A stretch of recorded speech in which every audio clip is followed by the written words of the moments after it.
Southampton, NY, Shinnecock Hills is no longer the only challenge at this U.S. Open. On a course that can cause problems in any weather, where triple bogeys or worse have been recorded on all but 6 holes, perhaps the most daunting prospect going into the weekend is Dustin Johnson with a 4-shot lead. Johnson played smart on the few occasions he was out of position, holed a 45-foot birdie putt on the par 3 7th green and endured wind and 2 hours of rain Friday morning for a 3 under 67. He was at 4 under 136, the only player still under par going into the weekend. Scott Piercy, 71, and Charlie Hoffman, 69, were at even par. You've got to play really good golf if you want to shoot a good score, and I like where par is a good score on every hole, no matter what club you've got in your hand, what hole it is, Johnson said. Only 6 other players in the U.S. Open have led by as many as 4 shots after 36 holes. All but one, Tom McNamara in 1909, went on to win.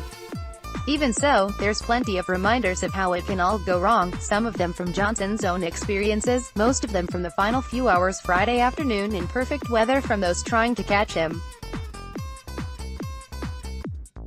Shinnecock can punish anyone in a New York minute, there's a disaster on every single hole. Ian Poulter said moments after he went through one. Poulter was 1 shot out of the lead and in the middle of the fairway with 2 holes to go when one bad shot led to a few more that were just as worse, a bunker shot that sailed over the green, a chunk chip into the hay, a chop short of the green and a triple bogey on no. 8. He made bogey on his last hole for a 72. I felt stupid knifing the first one, he said. I felt even more stupid semi-chunking the next one, and I didn't do much better on the next one, either.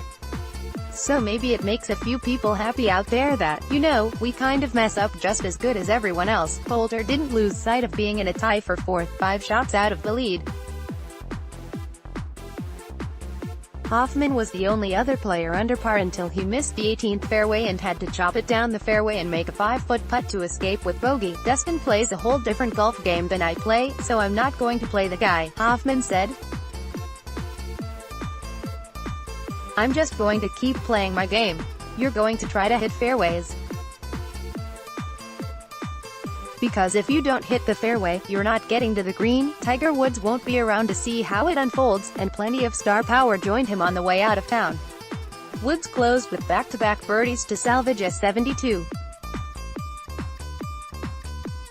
He still missed the cut in a major for the 5th time in his last 8 tries, this time by 2 shots. Rory McIlroy missed the cut for the 3rd straight year in the U.S. Open, unable to recover from his opening 80.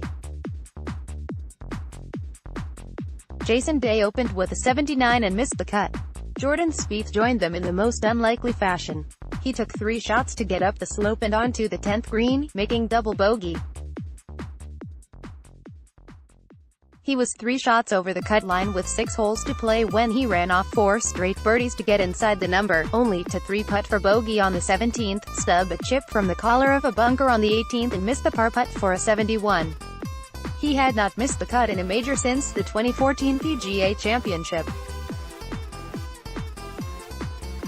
Piercy, a runner-up to Johnson at Oakmont 2 years ago, had a 71 and will play in the final group with him Saturday. Piercy's day was not without regrets, especially when he 3-putted from 4 feet for bogey on the par 5 16th. Defending champion Brooks Koepka made 6 birdies over his last 11 holes for a 66, matching Tommy Fleetwood for the low round of the tournament. They were at 141, along with Henrik Stenson and Justin Rose, each with a 70, and Poulter.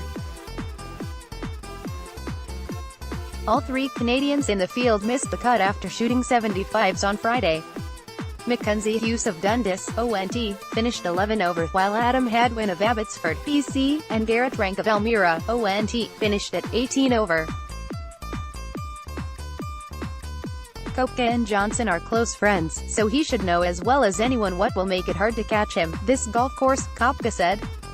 There's not many birdies. There's a disaster around every corner. I mean, all it takes is 1 shot in the fescue, and you could be in there for a while. But you need a good round tomorrow just to give yourself a chance.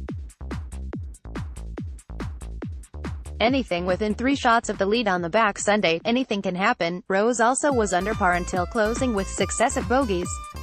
With 36 holes to play, he wasn't overly concerned about tracking down the #1 player in the world. You just saw what happened to Ian Poulter 5 minutes ago.